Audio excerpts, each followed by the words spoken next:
दोस्तों, agri business channel में आप सब लोगों का स्वागत है। आइए, आज हम नांदेड़ गांव में आए हैं, महू तहसील के, और हमारे दरबार ने जो गाजर की खेती लगाई है, गाजर की फसल लगी है, उसके बारे में पूरी जानकारी लेते हैं। किसान भाई से मिलते हैं, उनका परिचय पूछते हैं, उन्हें किस तरीके से गाजर की खेती की और ए से जेड तक वो हमें सब सुझाव देंगे, बताएंगे। तो आप इस चैनल के माध्यम से खेती करना और गाजर की खेती किस प्रकार से करना और कौन-कौन से समय पे क्या-क्या चीज़ें डालना, कब क्या करना, ये आपको हम किसान के माध्यम से बताते हैं। चलिए, नमस्कार। नमस्ते। आपका शुभ नाम? मेरा नाम नरेंद्र सिंह ठाकुर। आपके मोबाइल नंबर? 8319768409। अच्छा, आप कहाँ रहते हो? हाँ, हमारा गांव है नांदेड़, तहसील महू, जिला इंदौर। अच्छा, तो आप गाजर की खेती कब से कर रहे हो? गाजर की खेती तो काफ़ी लंबे समय से चल रही है। पहले पिताजी करते थे, हम भी उसी ओर हैं। गाजर में मतलब परंपरा से ही आप खेती कर रहे हो? हाँ, मतलब तकरीबन 25 साल कम से कम मान के चल सकते 25 हैं। साल का आपको अनुभव है ना, समझ लो आपको तो कम से कम पूरा बचपन से लगा जी, के अभी तक जी अनुभव है। बिल्कुल। तो हम गाजर के पहले इसमें कौन सी फसल होती है? गाजर के पहले तो सोयाबीन या हाँ, जो भी बरसाती फसल किसान लगाना चाहे, वो सारी फसलें लगा सकता है। उसके बाद किस महीने में गाजर लगाना पड़ती है? गाजर अक्टूबर और नवंबर के महीने में लगती है। हाँ, अक्टूबर से नवंबर में जब जो भी जो समय अपना सोयाबीन निकलने के बाद वाली, मौसम सूट होता है उस टाइम हाँ लगती है। बिल्कुल, बारिश बंद होने के बाद में ये तो अपनी ठंडी खेत को फसल। हम जैसे सोयाबीन काट के हम जो लोग अच्छे पहले पारंपरिक तरीके से इसको जुताई हकाई करके किसी भी तरीके से इसको खेत को हम बना लेते हैं। इसके बाद में इसमें पलेवा करना पड़ता है। पलेवा की जरूरत नहीं है। अच्छा। यदि खेत अपना गर्मी से गहरी जुताई वाला हो हाँ। तो यूं ही मिट्टी नरम रहती है। हाँ। गाजर की खेती में क्या है कि ये लंबाई वाली फसल है, कंद इसका लंबाई वाला है। हाँ। इसको अंदर मिट्टी में जो है नरमपन रहे, तो जितनी अच्छी जुताई होगी इतना लंबा। अच्छा, इसमें नरमपन किस तरीके से, कौन सा हम प्रोडक्ट इस्तेमाल करेंगे, मतलब खाद डालेंगे, जो पोषक तत्व डालेंगे उससे ये नरम रहेगा ज़्यादा अधिकतर? जनरली अपना गोबर की खाद, और यदि ऑर्गेनिक जो खेती कर रहे हैं, जैविक खेती, और उसकी मिट्टी तो बहुत ही ज़्यादा इसके लिए उत्तम है। और यूं यदि देखा जाए तो अपने जो 2 या 3 बार की जुताई जो कल्टीवेटर से रोटावेटर से? या रोटावेटर तो करना ही है, क्योंकि मिट्टी में ढेले पड़ जाते हैं। बीज बहुत छोटी मात्रा में का आता है, इसका हाँ। बहुत छोटी साइज में आता अच्छा, है। बीज कितना लगता है 1 बीघे में? गाजर में 800 ग्राम के लगभग बीज इसका। बीज कितनी वैरायटी का रहता है लगभग? बीज में बहुत सारी वैरायटियां हैं, यूं तो हर कंपनी ने को लगभग गाजर के बीज बना दिए हैं। अच्छा प्रोडक्ट कौन से वैरायटी में रहता है लगभग? HM क्लास की जुबेरा के नाम से आती है, अच्छा, जो वो कि अपने सामने है। ये ये जो है, ये उत्पादन जुबेरा वैरायटी है HM इसका क्लास कंपनी की। इसका उत्पादन अच्छा रहता है? इसका उत्पादन अच्छा है, स्टोर कैपेसिटी अच्छी है, कलर शाइनिंग अच्छी होती है, खराब भी नहीं होती ज़्यादा? खराब नहीं होती है। काफी लंबे समय तक कोल्ड स्टोरेज में इसको रख सकते हैं अपन। इसमें दवाई क्या-क्या डालना पड़ती है? दवाई में अपने मच्छर के लिए जो होती है, तेला चेपा माहू लगता है स्टार्टिंग में, अच्छा। और बाद में फफूंदी नाशक में अपना कार्बन डाइजिम मेनकोजेब, और ये बहुत कम दवाई वाली फसल है। अच्छा, मतलब इसमें रासायनिक दवाई कम लगती है, आप चाहो तो इसको हम नीम से भी नीम के बिल्कुल, कर अपन सकते। यदि इसमें सिर्फ खरपतवार का नियंत्रण यदि कर लें, तो इसको सावधानी जैविक पैदा करना, जैविक खेती इसकी करना सबसे आसान है। आसान। इनका हमारे किसान भाई का ऐसा कहना है कि अगर आपने खरपतवार को नियंत्रण कर लिया तो समझ लीजिए आप इस फसल को अच्छी तरीके से कर सकते हैं। इसमें किसी भी प्रकार की कोई रासायनिक दवाई का इस्तेमाल करना नहीं पड़ेगी। इसमें एक बात हमारे किसान की मंशा इस प्रकार की है कि ये जो गाजर की खेती है, इस गाजर की खेती में कम लागत में अच्छा उत्पादन होता है। इसमें कम मेहनत करना पड़ती है। इसमें सावधानियां रखने के लिए एक तो खरपतवार है, दूसरी इसमें लास्ट में जब हमें मजदूर निकालने के समय में इसका थोड़ा सा ध्यान रखना पड़ता है कि मजदूर की कमी आती है, तो इसके कारण मजदूर से इसको निकालने में जल्दी करना पड़ता है, नहीं तो इसके अंदर कुछ डैमेज भी और कुछ कारण से इसमें खराबी भी हो सकती है। इससे उत्पादन में या भाव में भी कमी आ सकती है। और गाजर ये मतलब अपने सलाद के अलावा क्या क्या काम आती है?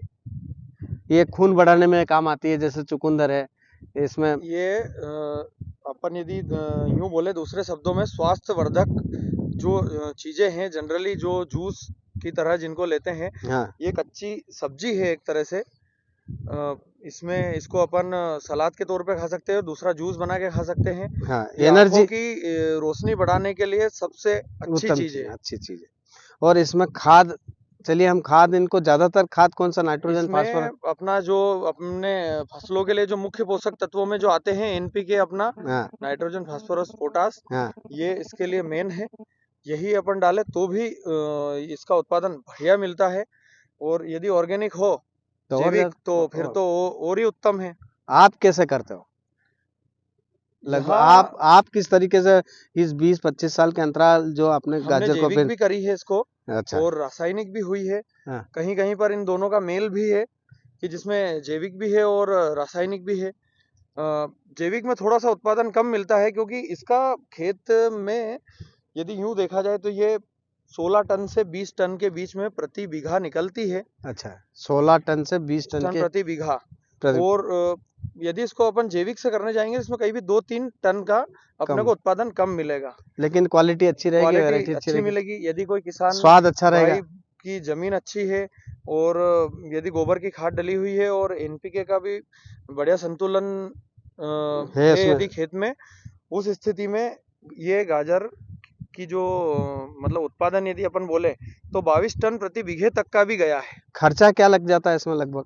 खर्च में मतलब लास्ट तक क्या खर्चा लगता है? हमारी समझ लिए ये जुताई के से लगा के आखिरी तक आप एक यदि अनुमान इसको के? अपन देखें, यदि 16 टन या 17 टन के लगभग ही भी यदि अपन ने इसका उत्पादन यदि निकाला है, तो जो भी मार्केट भाव रहेगा उससे अपन 30% मान सकते हैं इसका खर्च। 30%? जी, 70% पूरा मुनाफा इसमें मतलब मिलता अपन है किसान को।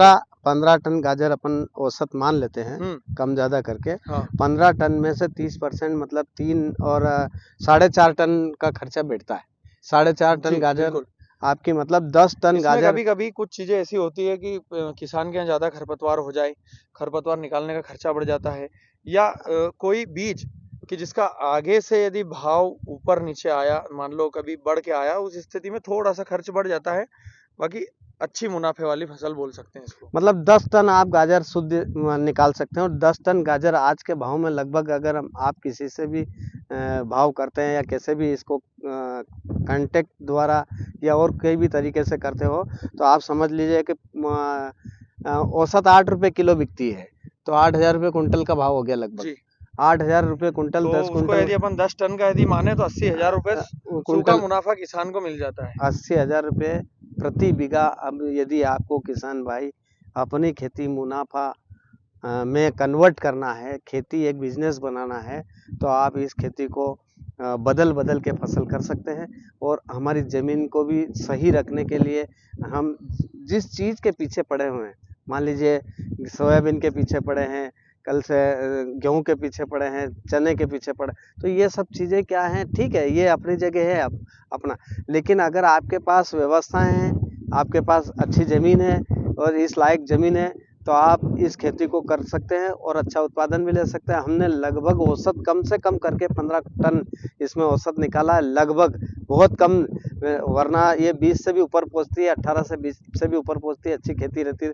लेकिन इसमें आपसे एक किसान भाइयों हमारा निवेदन है, और आपसे भी निवेदन है कि सबसे पहले इसमें एक ट्राली गोबर खाद के अंदर बैक्टीरिया जो है 10 प्रकार के बैक्टीरिया मिला के, जैसे टाइकोडर्मा, राइजोबियम, सोनोमोटा, मतलब ऐसे जो 10 बैक्टीरिया है, उसको एक गोबर की खाद में मिलाकर उसमें आप पुराना गुड़, और 1 बीघे में 5 किलो, और 10 लीटर गोमूत्र, और 10 लीटर गुरु जी, छाछ। इसमें अपन कंसोर्टिया यूज कर सकते हैं हाँ, क्या? कर सकते हैं, एनपीके का जो कंसोर्टिया होता है, बिल्कुल कर सकते जैसे अभी इसमें जैसे आपने पहले भी हमको अवगत कराया है हैं। हाँ, कि मिट्टी के अंदर जो है वो जैविक जीवाणुओं की मात्रा जो है वो कम हो गई है, कम हो गई। एनपीके के और इनके, हाँ, तो वो कर सकते हैं। तो तो आप कंसोर्टिया उस यूज कर सकते हैं। कर सकते हैं बराबर। तो इसमें क्या है कि आप गोबर खाद के अंदर एक ट्राली में लो, उसको अच्छे से मिला के और मिला के फेंक दो। उसके बाद में आप इसके पानी से पहले उसका ध्यान रखें, पानी से पहले उस गोबर खाद को खेत में फेंकना है, हाथों हाथ पानी देना है। तो आपके जो जीवाणु, इसके अंदर क्या है कि हाइड्रोजन, नाइट्रोजन, ऑक्सीजन और क्लोरीन, ये क्या, हवा, जब तक ये पत्थर हवा नहीं लेगा, इसके अंदर हवा नहीं जाएगी, ये जैसे रेसे बने हुए हैं, ये हवा जाने के रेसे हैं, ये जी, मिट्टी जी। के अंदर ये कड़क है, ये ऐसी जो है इस मतलब गेती से खुदी हुई, ऐसा पता ये बिखरना चाहिए जैसे हाथ से बिखरती है। ये तो फिर भी ठीक है, लेकिन इसके अंदर हवा जाना चाहिए। ये पत्थर बड़ा ये हो गया। अब ये ऑटोमेटिक इसके अंदर हवा लगते ही बिखरना चाहिए। तो ये हाइड्रोजन और नाइट्रोजन और ऑक्सीजन गैस हमारे शरीर में, जैसे हमारा शरीर चलायमान है, ये जमीन अचल है, और इसके अंदर जो हमको पोषक तत्व की जरूरत है वो इस जमीन को पोषक तत्व की पूरे पोषक तत्वों की जरूरत है। अगर हमारी जमीन के अंदर पूरे पोषक तत्व होंगे तो आपको किसी प्रकार की कोई दवाई की जरूरत नहीं लगेगी, ये मेरी गारंटी। खरपतवार आपको जरूर निकालना है, खरपतवार आपकी मेहनत है। एक दुकानदार सुबह से शाम तक शटर खोल के बैठता है पैसे के लिए, आप भी खेती करते हो पैसे के लिए, और 1 के 1000 करते हो तो वो 1 का 1000 तभी मिलेगा जब हम मेहनत करेंगे, वरना मेहनत नहीं करेंगे तो कुछ भी नहीं मिलेगा। आप खेत पे जाओ, प्रणाम करो और घर आओ तो कोई नहीं मिलेगा। स्कूल गया बंदा, स्कूल के चक्कर लगा के आने से शिक्षा प्राप्त नहीं होगी, स्कूल में जाके बैठ के सीखना पड़ेगा और उस टीचर से आपको ज्ञान लेना पड़ेगा, तभी आप शिक्षित बन सकते हो और कुछ कर सकते हो। तो ऐसा ही हमारी खेती का भी मामला है कि अगर हम खेती अच्छे करेंगे, अच्छे से करेंगे, बदल बदल के करेंगे, और किसानों से हम, जैसे आज हमारे दरबार से हम आए कम से कम 70-80 किलोमीटर इनके खेत पे, इनके आग्रह अनुग्रह पर, कि हमें गाजर की खेती हम 25 साल से कर रहे हैं, तो 25 साल का अनुभव आप तक पहुंचाने के लिए तो आप इस वीडियो को अंत तक देखकर इस गाजर की खेती के बारे में पूरी जानकारी ले सकते हो। अब इसमें जानकारी लेने के बाद में कुछ करना भी है। हम, आपके पास अगर 25 एकड़ ज़मीन है, 10 एकड़ ज़मीन है, 15 एकड़ ज़मीन है, 5 एकड़ ज़मीन है, तो 2-2 एकड़ में सब गाजर है, चुकंदर है, आप प्याज है, लहसुन है, ऐसे बदल बदल के खेती करोगे तो मेरे ख्याल से हमको आत्महत्या करने की ज़रूरत नहीं पड़ेगी, ये मेरी गारंटी। हम किसान भाई, हम, आप और हम मिलकर ये काम करेंगे, मिलकर काम करेंगे तो ज़रूर हमारा भारत उज्जवल भविष्य की ओर जाएगा और सोने की चिड़िया है, सोने की चिड़िया बन के रहेगा। हमारे माननीय देश के राजा यही चाहते हैं कि हमारा किसान समृद्ध हो। आज हमारे पास ज़मीन कम से कम हो रही है, और कहीं रोड में जा रहे हैं, कहीं कॉलोनियों में जा रहे हैं, कहीं कहीं जा रहे हैं, ज़मीनें कम हो रही है, और इसमें भी उत्पादन क्षमता कम हो रही। उसका कारण वो हम हैं।